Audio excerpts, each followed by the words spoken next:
नमस्कारम, जय भवानी। आप सबका स्वागत है आपके हमारे चैनल में। तो आपने जैसा देखा थंबनेल, लव मैरिज, हम एक बार लाइव आए थे इस विषय में।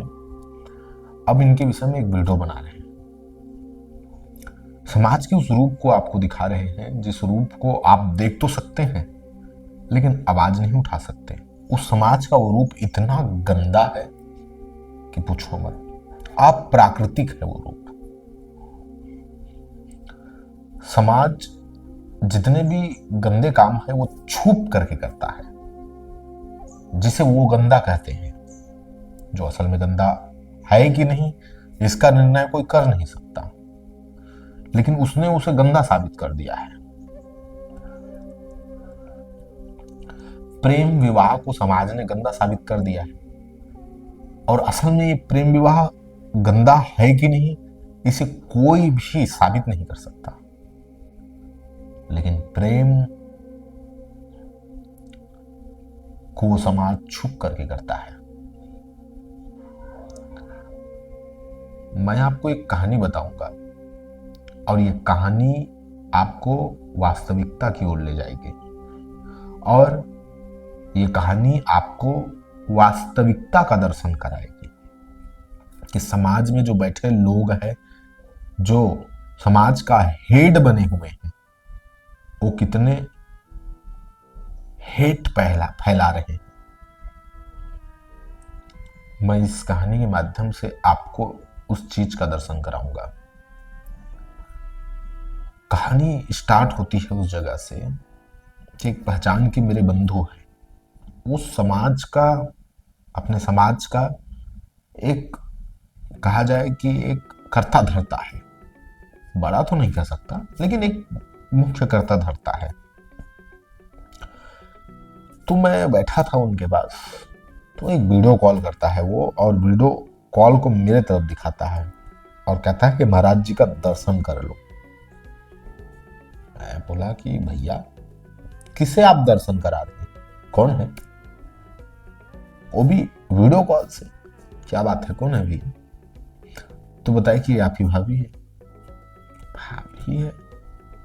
मैं बोला भाभी है? भाभी तो घर में, और आप बाहर में हैं घर के, और मैं भी आपके साथ बैठा हूं, और भाभी घर में। तो भैया बोले कि ये तुम्हारी भाभी है। कौन भाभी है फिर, बताओ? तो बोले कि ये दूसरी कास्ट की है, और मैं इससे प्रेम करता था और मुझसे ये भी प्रेम करती थी, लेकिन अब हमारा विवाह नहीं हो सका। क्यों? इस समाज के कारण।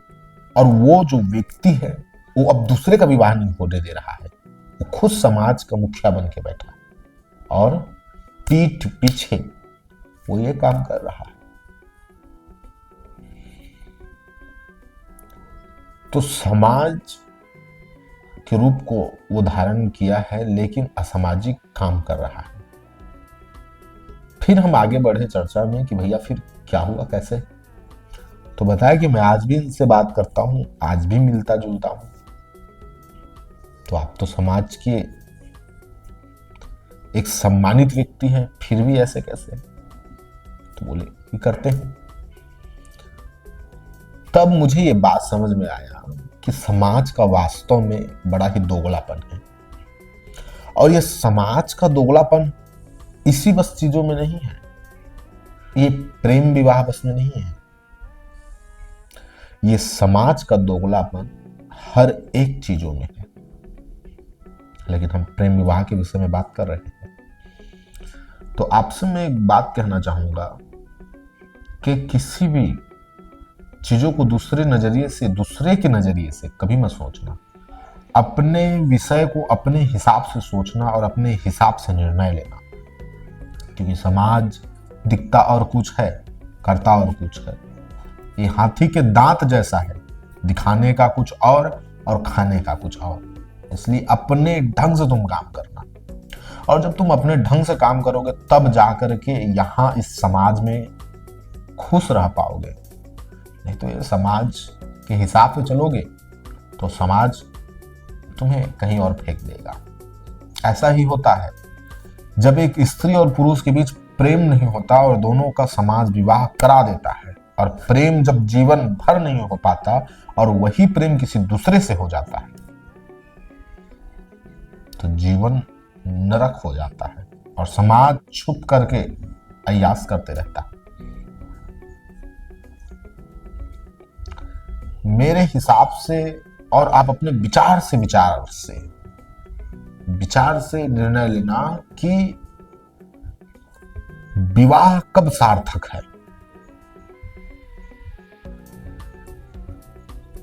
विवाह तभी सार्थक है जब विवाह में प्रेम हो।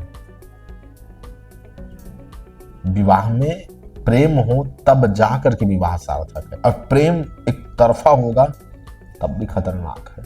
विवाह में दोनों तरफे से प्रेम हो तब जाकर के वो सार्थक है, नहीं तो तुम्हारे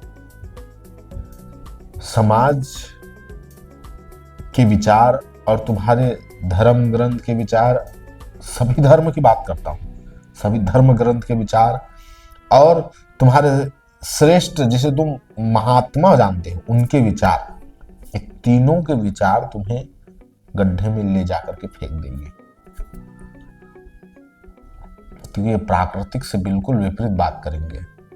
प्राकृतिक के साथ बात नहीं कर सकते। इसलिए अपने विचार को रखना, स्वतंत्र विचार रखना, और विवाह जब करना तो प्रयास करना कि प्रेम विवाह हो, क्योंकि जब प्रेम विवाह होगा तब जाकर के विवाह सार्थक होगा।